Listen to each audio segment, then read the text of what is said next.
There, everyone. I am so excited to invite you to our On the Brink Benefit Conference. It's an online conference on Saturday, October 31st, so just a week from today.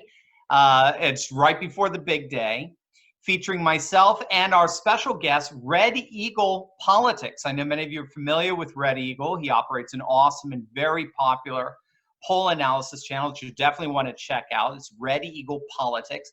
And Red Eagle's with me today to give us all a quick insight into the On the Brink conference. So Red Eagle, great to be with you. Yeah, I'm glad to be here. Excellent. So now, for those who don't know you, can you give us all a sense of your background, how you got into poll analysis? I really enjoy your channel. It's a great resource for me. Your Twitter feed as well. I've got a great update every day on the latest polls and things and trends that are going on. So how'd you get into poll analysis and get into conservative politics and nationalist populism and all that good stuff? Well, I think it started back in the 2016 Trump campaign, probably around April 2016 is about when I first started to get into politics. And Trump had a good campaign. He did run a campaign based on nationalism and populism, and he spoke to the issues that mattered to everyday Americans, specifically in places like Michigan, where I'm from. And watching the election go down, I knew that something wasn't exactly right based on the national polling when Donald Trump was down by double digits throughout most of the cycle in states like Michigan, Wisconsin, and Pennsylvania, because Donald Trump spoke directly to the people in those states. And as a result, it turns out I was right. My prediction was almost perfect. The polling was wrong. And Donald Trump did outperform expectations and did extremely well in the Rust Belt, and it carried him to victory. So this election cycle, I decided to do a little bit more poll analysis because last cycle I was right, and I thought I would share it with the world as well as my views on certain issues. I do some political commentary on my channel as well, and some current event analysis too. Yeah, it's great. I mean, you've got over 50,000 subs. I mean, it's like, how does a poll analysis channel get to that? That's extraordinary. It's excellent. So you're obviously giving some wonderful insights there. We saw the debate last night. What's your assessment of, obviously the effects of it on the polls, or your assessment in general of how Trump did in relation to Biden and the like?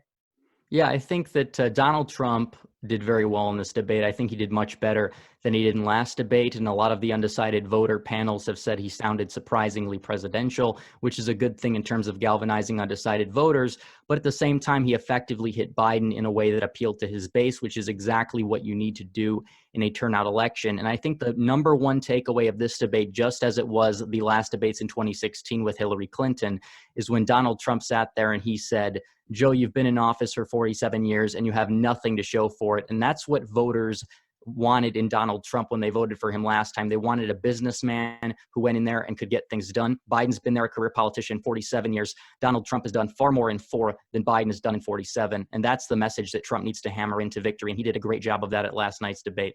Yeah, he certainly did. And again, he's the master of the tweet. So Biden isn't really, so he can find these really pithy little phrases, these aphorisms, as it were, to take away. And that's perfect. I've done more in 47 months than you've done in 47 years. Is perfect. You're from Michigan. How's he doing in Michigan? I saw there was one poll that had him up by 4. I was quite surprised by that. What say you? What's your tea leaves? Well, I have Michigan as Tiltar right now. I think that he probably will win it. I think he'll win it by around 1, but it could go either way. It's going to come down to turnout, and Trump is going to have to come back to Michigan, obviously. He's going to be doing some more rallies here, which is good. He has to get his base out to vote. But a lot of the polls that I see from like CNN and Quinnipiac that have Michigan or Pennsylvania going to Biden by 10 points, that's not going to happen. It's going to go down the wire, and I think that Donald Trump will have the edge at the end of the day because he does have the enthusiastic base. I don't know about the Trump +4 poll. I don't know if he's going to win it by 4. That might be a little bit of an outlier, but at the same time, that poll is probably just as accurate as the polls that have him down 4. I think it's going to go down the wire. Sure. Yeah. Are you following? I take it the Trafalgar analysis. They've been in the news quite a bit lately, and they see Trump taking Michigan. Yeah, Trafalgar has been a very accurate poll in the state of Michigan. A lot of people in what I like to call the election mafia, which is like 538 and these other organizations, do everything they can do to discredit it. But in the state of Michigan, Trafalgar nailed 2016. They also nailed the 2018 Senate results. They actually underestimated Republicans in 2018. And the fact that Donald Trump is consistently up by 1 to 2% in those polls, I trust them a little bit more, if not a lot more, than a lot of the other polls we're seeing that have consistently gotten Michigan wrong cycle after cycle. Yeah, that's good. Can you give us a little insight on what you're going to be talking about next week? Yeah, sure. Next week, I will be talking about the election. I'm going to be talking about a little bit about what I do and a little bit about why the polls are not entirely right and why there's many other metrics that are going to favor Donald Trump going into this election. So people should not be disillusioned with what the media is saying. They shouldn't be disillusioned with the polls because it is going down the wire, but Donald Trump has a little bit of an edge, and historical trends back this up and contradict every poll that you see out there today. Yeah, it is amazing. Again, it does seem to be 2016 all over again, doesn't it? With the radical discrepancy between the polling that the mainstream media is pushing and sort of the reality of the voting that we're already seeing with the early voting, the mail-ins, the in-person early votings. It's pretty fascinating stuff. What are you seeing there with the trends there? That looks pretty good for the GOP, doesn't it? It absolutely looks good. And one state that I think people need to look at is Florida, because in the state of Florida, Republicans are actually gaining on Democrats in the early vote. Democrats said they needed roughly a 600 to 700,000 vote lead in the state in order to win. They had roughly a 500,000 vote lead going before early voting. That has been shaven under 400,000 right now. And that is after the debate. Donald Trump is going down to Florida today. He's going to be doing 2 rallies. It's going to be very interesting to see how that will change the numbers, because it seems like Republicans are very enthused to vote in person. And what a lot of people forget is that a lot of Trump's base is actually going to come out and vote on election day, because Democrats are choosing to vote more by mail. And that alone kind of makes the numbers look even worse for Democrats in North Carolina and Arizona specifically, where they're not really overperforming last cycle in those states in terms of the early vote. Yeah, yeah, underperforming, really, aren't they? In many respects, especially I saw black vote is down to underperforming from 2008. What was it, North Carolina, 2008, when Obama won by 1%. I think black vote was out around 24, 26%. And now it's hitting down to that 24, and it may even be going down to 20%. And then we had this Rasmussen poll. I don't know if you caught this that came out today. I'm sure you did. I mean, it's what you do. But what do you think about that? Was it 46% black approval? Well, I mean, I do have a little bit of grievances with some of the Rasmussen polls, but either way, Donald Trump is improving with minority voters. That has been the consistent thing we've seen throughout this election cycle, which is a very good thing in terms of Donald Trump's reelection prospects.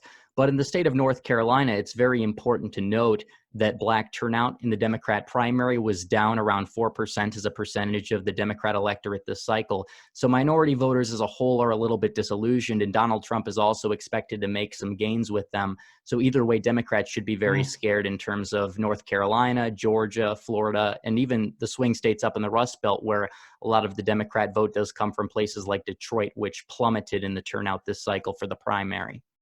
So it's a 1-2 punch. In other words, it's less of a percentage of the vote among minorities, and then Trump is getting more of that vote. So, yeah. Yes, and that's what's also going to be the big dagger into their hopes of taking Texas, which right now is just not going to happen this cycle. They always talk about the blue Texas, the blue Arizona, and it's looking like Trump is going to take both states right now from the early vote and some other metrics. So I'm pretty confident in that.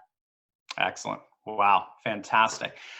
Very, very good, Red. Well, we're so excited to have you joining us on the 31st. And for those who don't know, your proceeds are going to be benefiting Blessings of Hope Food Bank in Lancaster, Pennsylvania. That Blessings of Hope was highlighted by Ivanka Trump in her visit there, her personal visit there, in her latest initiative to connect low-income families with America's food suppliers. So it's really exciting to be able to help them as well, and just further conservative causes throughout our nation, throughout the world. So make sure you click on the link below. It's on thebrink.turleytalks.com. Click on that link below. Get your tickets now before the seats are filled up, and prices are going up from $49 to $78. So you need to get that done now. Do not wait. So register today for On the Brink Benefit Conference. I'll look forward to seeing you all there. And Red, thanks so much for joining us. And I'll see you next Saturday. Yep. Thanks. You bet.